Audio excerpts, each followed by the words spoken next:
Buongiorno e ben ritrovati con una nuova edizione del TG Flash di New Sicilia. In apertura blitz antimafia a Siracusa che ha portato al fermo di 6 soggetti. Le indagini hanno fatto luce sulla riorganizzazione del clan della Borgata, attivo in città e ritenuto satellite del gruppo Bottaro Attanasio, riscontrandone l'escalation criminale con un uso massiccio delle armi.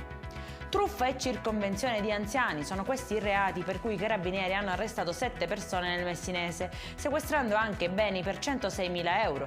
Le vittime, ultra novantenni, oggi tutte decedute, sarebbero state raggirate con il preciso fine di ottenere ingenti somme di denaro e beni mobili e immobili. Giorno di lutto per la chiesa messinese, non ce l'ha fatta la suora investita da un'auto in via Cesare Battisti. Dopo 4 giorni di agonia la religiosa si è spenta al reparto di rianimazione dell'ospedale Piemonte dove era ricoverata, troppo gravi traumi riportati.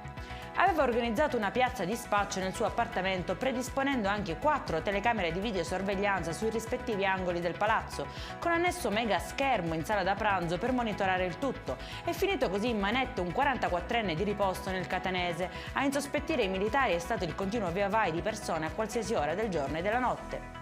Infine la famiglia di Innocenza Tobia, la 68enne morta dopo l'intervento cardiochirurgico al Policlinico di Palermo, che i medici avevano definito di routine, chiede di conoscere la verità sul decesso. Per il figlio che ha sporto denuncia alla polizia si tratterebbe di un presunto caso di malasanità. L'ospedale ha avviato quindi un'indagine interna. Per questa edizione è tutto, prossimo appuntamento alle 19:30. Buona giornata!